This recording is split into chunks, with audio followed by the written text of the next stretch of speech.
Hello दोस्तों, हमारे channel अमृत coaching centre में आप सभी का स्वागत है। और आज हम आप लोगों के लिए लेके आए हैं क्लास 8 इंग्लिश और हीरो लेसन 10 क्वेश्चन और आंसर।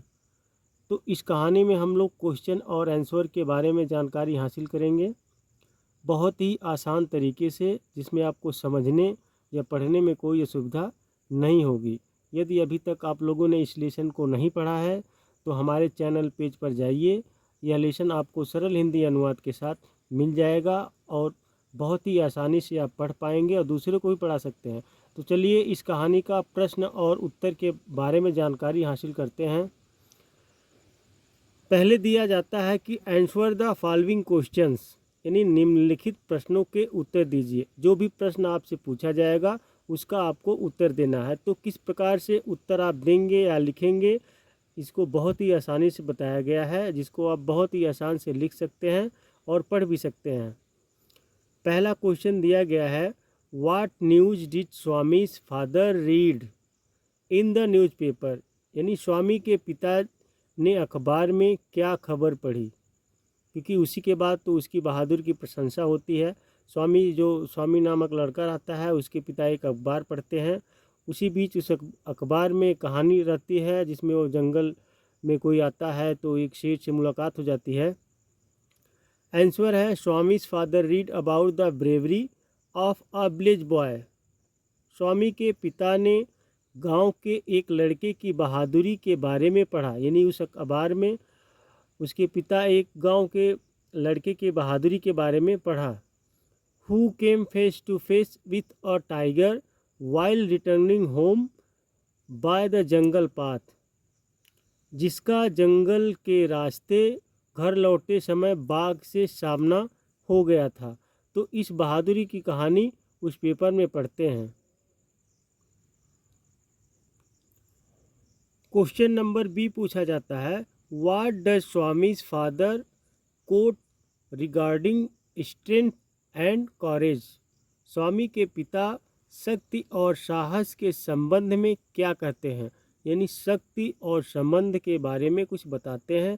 तो क्या बताते हैं? आंसर है, he said that a man could have the strength of an elephant and yet be a coward.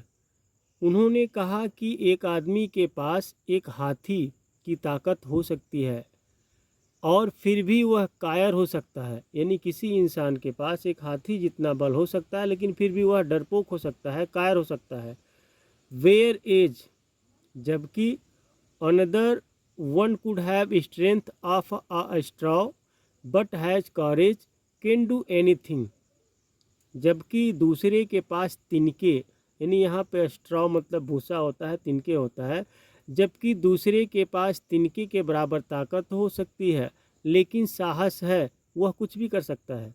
तो आपके अंदर यदि साहस है तो आप कुछ भी कर सकते हैं। अगर किसी के पास सब कुछ है, वह डरपोक है, कायर है, तो वह कुछ भी नहीं कर सकता है।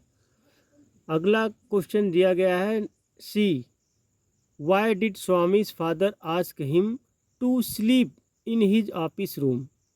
स्वामी के पिता ने उन्हें अपने कार्यालय कक्ष में सोने के लिए क्यों कहा। यानी उसके पिता कहते हैं कि तुम हमारे ऑफिस रूम में अकेले सोओगे, तो क्यों कहते हैं? आंसर है, Swami's father wanted Swami to show his courage and not be afraid of darkness. Swami के पिता चाहते थे कि स्वामी साहस दिखाए और अंधेरे से न डरे। यानी उसके पिताजी चाहते हैं कि स्वामी न डरे, यानी अंधेरे से न डरे और साहस दिखाए।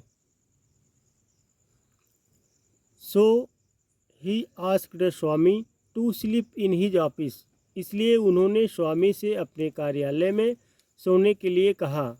यानी उसके पिताजी चाहते हैं वह साहस दिखाए और अंधेरे से न डरे, इसलिए उसके पिताजी कहते हैं कि आज तुम मेरे ऑफिस में अकेले सो जाओ। क्वेश्चन नंबर डी दिया गया है, what was Swami's condition when he lay amidst the furniture. जब स्वामी फर्नीचर के बीच लेटे थे तो उनकी हालत क्या थी? आंसर है, Swami's heart started beating faster, यानी स्वामी का हृदय तेजी से धड़कने लगा। जब वो अकेले फर्नीचर यानी लकड़ी का घर होता है तो स्वामी का हृदय तेजी से धड़कने लगा। He shut his eyes tight and covered himself with blanket, उसने अपनी आंखें कसकर बंद कर ली और अपने आप को कंबल से ढक लिया। ही स्वीटेड विथ फ्राइट, वह डर के मारे पसीना पसीना हो गया, यानी जब वह अकेले सोया था तो वह बहुत ही डर गया, तो उसने अपनी आंखें कसकर बंद कर ली और डर के मारे वह पसीना पसीना हो गया। क्वेश्चन नंबर ई दिया गया है, what was the incident which showed Swami's bravery, वह कौन सी घटना थी जिसने स्वामी की वीरता को दर्शाया, यानी किस लिए वह ब्रेवरी यानी उसकी बहादुरी का प्रशंसा हो रही है जो हम लोग कहानी के रूप में पढ़ रहे हैं। तो आंसर है, when Swami was alone in the dark office room he sensed something moving, यानी जब स्वामी कार्यालय के अंधेरे कमरे में अकेले थे तो उन्हें कुछ हिलने का एहसास हुआ। ही सेंड समथिंग मूविंग, तो उन्हें कुछ हिलने का एहसास हुआ। Thinking it was a ghost, उसने यह सोचकर कि यह कोई भूत है, यानी स्वामी को यह लगा कि कोई भूत है, कोई हिल रहा है तो वह एक भूत है। He hugged it with all his might and beat on its ankle, यानी उसे अपनी पूरी ताकत से गले लगा लिया और उसके टखने पर काट लिया, यानी गले लगाने का मतलब उसको पूरी अपनी ताकत से पकड़ लिया, जकड़ लिया और उसके घुटने पे अपने दांत से काट लिया। It was a notorious thief who was injured, यह एक कुख्यात चोर था जो घायल हो गया, और यानी and then was caught by police, और फिर पुलिस द्वारा पकड़ लिया गया, यानी वह एक चोर था जिसको वह भूत समझ रहा था, तो वह एक चोर था। This incident proved Swami's bravery, इस घटना ने स्वामी की वीरता को सिद्ध कर दिया।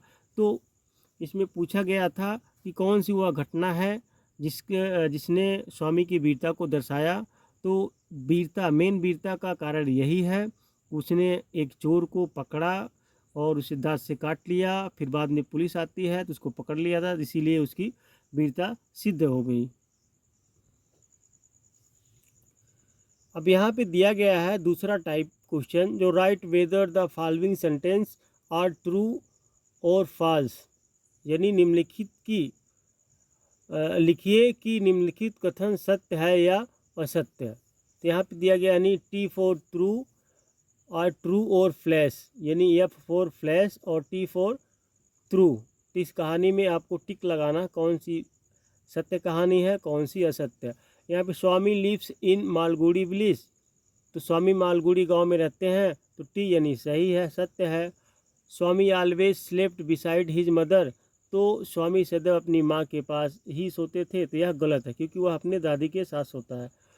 स्वामी remember all the stories of devils and ghost, Swami को शैतानों और भूतों की सारी कहानियाँ याद आ गई, तो यह सत्य है क्योंकि वह जब सोता है तो उसकी दादी जो कहानियाँ सुनाई रहती है तो वह पूरी कहानी उसको उस समय याद हो जाती है।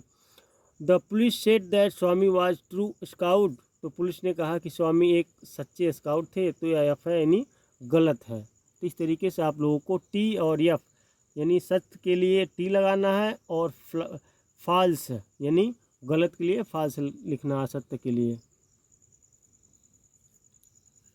अब आगे दिया गया है वर्ड पावर यानी शब्द की शक्ति। तो ट्रिक यानी सही का the correct words from the brackets, यानी कोष्टक में दिए गए सही शब्दों पर सही निशान लगाएं। Objects like table, chair and bed use in home, यानी जो ऑब्जेक्ट्स होते हैं जो यूज घर में होते हैं, जैसे घर में उपयोग की जाने वाली मेज, कुर्सी और बिस्तर जैसी वस्तुएं। तो यहाँ पे है फर्नीचर, क्रॉकरी नहीं, यानी फर्नीचर को उपयोग किया जाता है। यहाँ पे आप लोग को दिया गया है चुनना है कौन सा सही है, फर्नीचर की क्रॉकरी। यहाँ पे फर्नीचर का चिन्ह टिक लगाना है कि फर्नीचर यानी लकड़ी का इस्तेमाल होता है। जो बेड और कुर्सी टेबल ये सब बनाए जाते हैं तो लकड़ी का ही होता है। A woollen sheet use to keep us warm, तो यहाँ पे दिया गया है ऊनी चादर हमें गर्म रखती थी।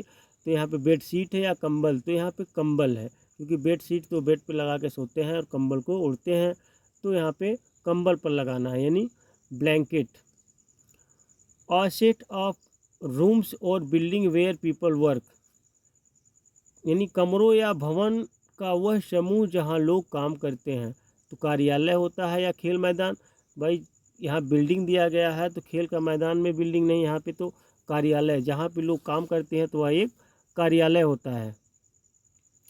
आ person who enters a building illegal in order who steal, यानी एक व्यक्ति जो चोरी करने के लिए किसी इमारत में अवैध रूप से प्रवेश करता है वह क्या कहलाता है, यानी चोर, चोर ही जाता है। इलीगल मतलब होता है विरुद्ध, कानून के विरुद्ध। तो यहाँ पे ज़बरदस्ती घुसता है या अवैध रूप से किसी घर में प्रवेश करता है तो चोरी करने के ही लिए वह प्रवेश करेगा। अब यहाँ पे दिया गया है लैंग्वेज प्रैक्टिस, यानी भाषाएं अभ्यास, भाषा का अभ्यास करना आप लोगों को। Read the following sentences and understand, निम्नलिखित वाक्यों को पढ़े और समझे। तो यहाँ पे we use from to indicate the beginning, तो हम किसी क्रिया की शुरुआत को इंगित करने के लिए फ्रॉम का उपयोग करते हैं।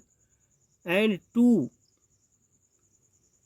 Indicate the end of an action, और किसी क्रिया के अंत को इंगित करने के लिए से यानी टू का उपयोग करते हैं। We use till to indicate the end of an action, हम किसी क्रिया के अंत को इंगित करने के लिए टिल का उपयोग करते हैं।